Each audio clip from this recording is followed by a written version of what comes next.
আর্মিদের বিরুদ্ধে ইস্টবেঙ্গলে হাবাসের army training, কিন্তু কেন? বিস্তারিত জানুন এই ভিডিওতে।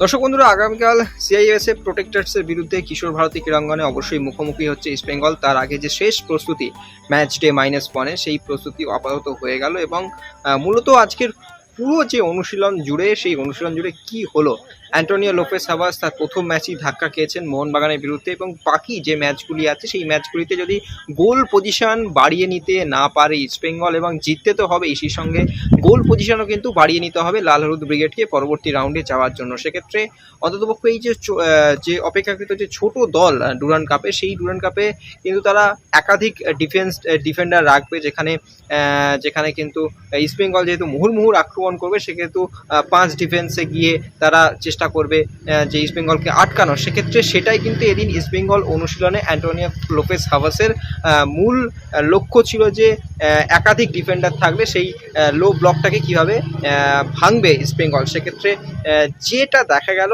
সেক্ষেত্রে কিন্তু এডমুন্ড লালরেন্ডিকা, হাবাসের পুরনো ছাত্র, এবং জেসিন টিকে এই আক্রমণে লিড করতে পারেন। হয়তো প্ল্যান বিতে আসবেন একাধিক আরও খেলোয়াড়রা, তবে এডমুন্ড লালরেন্ডিকা এবং জেসিন টিকে এই আক্রমণে লিড করবেন। অবশ্যই পিভি বিষ্ণু কিন্তু এদিন হাবাসের প্ল্যান এতে রয়েছেন।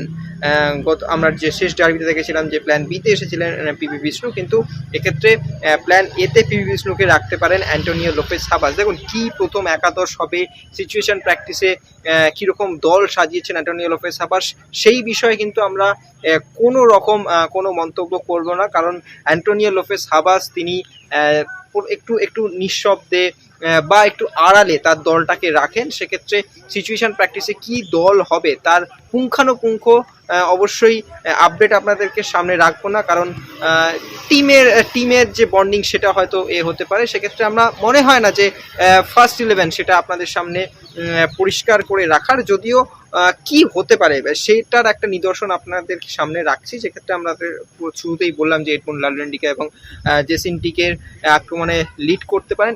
এক্ষেত্রে আপনাদের অনেকেই একটা প্রশ্ন ছিল, সেক্ষেত্রে পেপসিকন গিল নাকি লাচেনপা। সেক্ষেত্রে লাচেনপাকে আজকে সিচুয়েশন প্র্যাকটিসে যেটা দেখা গেল, যে মূল দলের যে ট্রেনিং সেশনটা হচ্ছিল, মূল দলের যেটা হাবাসের প্ল্যান এ, সেক্ষেত্রে লাচেনপা সেই তিকাটির নিচে কিন্তু ছিলেন, কিন্তু পেপসিকন গিলি কিন্তু হাবাসের ফার্স্ট চয়েস, এটা কোনো বলার অপেক্ষা রাখে না। এবং অন্যদিকে আরেকটা বিষয় যেটা আপনাদেরকে বলবো, যে অ্যান্টোনিও লোপেস হাবাস কিন্তু প্রত্যেক শুধু আক্রমণ ভাগ নয়, ডিফেন্সে কোন পজিশনে কে কোথায় দাঁড়াবে সেই সমস্ত কিন্তু পুঙ্খানুপুঙ্খ নিজে পজিশনে দাঁড়িয়ে খেলোয়াড়দেরকে দেখিয়ে দিচ্ছিলেন, এবং বিপিন থেকে শুরু করে উইংয়ের ফুটবলারদেরকে পুরো নিজে দৌড়ে দেখিয়ে দিচ্ছিলেন যে কোথায় কি পরিবর্তন করতে হবে। এবং বলা যেতে পারে, আমরা যেটা আজকে হেডলাইন বা থাম্বনেল করেছি, সেটা হচ্ছে আর্মিদের বিরুদ্ধে ইস্টবেঙ্গলের আর্মি ট্রেনিংটা কেন আপনারা পানাগেটিসে দেখেছিলেন মোহনবাগান অনুশীলনে এরকম একটা থাম্বনেল, যে আর্মি ট্রেনিং। সেক্ষেত্রে অ্যান্টোনিও লোপেস হাবাস যেটা করছেন, যেটা আমরা বলছি যে আর্মি ট্রেনিং, অ্যাকচুয়ালি দেখুন আর্মিদের ক্ষেত্রে যখন সামনে দাঁড় করিয়ে সেনা প্রধান তিনি যেরকম লিড করেন, অ্যান্টোনিও লোপেস হাবাস কিন্তু সেই লিডটা করছেন, এবং খেলোয়াড়দের কি ভুল হচ্ছে সঙ্গে সঙ্গে তাকে আঙুল দিয়ে দেখিয়ে দেওয়া বলুন, বা মুভ করতে হলে কোন জায়গা থেকে কোন জায়গায় মুভ করতে হবে, সেটা এই বয়সেও, এই প্রায় 70-এর কাছাকাছি বয়স, সেখান থেকে নিজে পুরো এফোর্ট দিয়ে কিন্তু অ্যান্টোনিও লোপেস হাবাস করছেন। হাবাসে ভরসা রাখুন।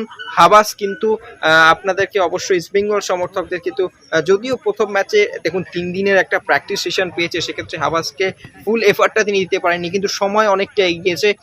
এই ম্যাচে কিন্তু আসল খোলস ছেড়ে বেরোবে ইস্টবেঙ্গল কার্যত বলা চলে, যেহেতু এই অপেক্ষাকৃত ছোট দল যে সিআইএসএফ এর বিরুদ্ধে যেটা নামবে, তারা কিন্তু একাধিক ডিফেন্ডার রাখবে, এবং সেই ডিফেন্ডার থেকে একটা কাউন্টার অ্যাটাকে যদি তারা গোল করে দিতে হবে, সেই দিকটাই কিন্তু তারা নজর রাখছেন ইস্টবেঙ্গল। তারা কাউন্টার অ্যাটাকে গোল করে, ছোট দলগুলি তারা ডিফেন্সকে একসঙ্গে রেখে কাউন্টার অ্যাটাকে একটা গিয়ে হয়তো গোল করে দিল, সেইটা যাতে আটকানো যায় সেটাও কিন্তু অ্যান্টোনিও লোপেস হাবাস দেখছেন, এবং একাধিক ডিফেন্ডারকে চিরে যেক্ষেত্রে এই ছোট দলগুলো করে থাকে, যে প্রায় প্রত্যেকে মিলে ডিফেন্স করে, সেইটাকে কিভাবে ভাঙা যায় সেটাই কিন্তু এদিন মূলত প্র্যাকটিস হলো। তবে এই ম্যাচে গোলের বন্যা বইয়ে দিতে চলেছে ইস্টবেঙ্গল, সেটাই কিন্তু অনুশীলন করতে দেখা গেল, যে একাধিক সেট পিস থেকে বলুন বা একদম একাধিক যে গোল করতে মরিয়া এবং এক গোলের ব্যবধানটা যে বাড়িয়ে নিতে চাইছে ইস্টবেঙ্গল খেলোয়াড়রা, সেটা কিন্তু এদিনের অনুশীলনে অন্ততপক্ষে দেখা গেল। চলুন দেখে নিই অনুশীলনের বিশেষ কিছু মুহূর্তের ঝলক।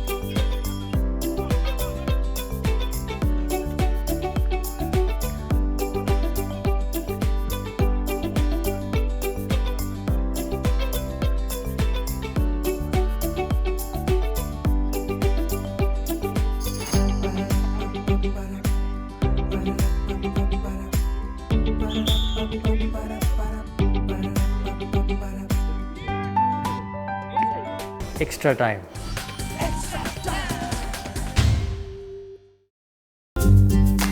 লেটেস্ট নিউজ আর এক্সক্লুসিভ ভিডিওর সঙ্গে আপডেট থাকতে এখনই সাবস্ক্রাইব করুন আমাদের ইউটিউব চ্যানেল। বেল আইকনে ক্লিক করতে ভুলবেন না যেন।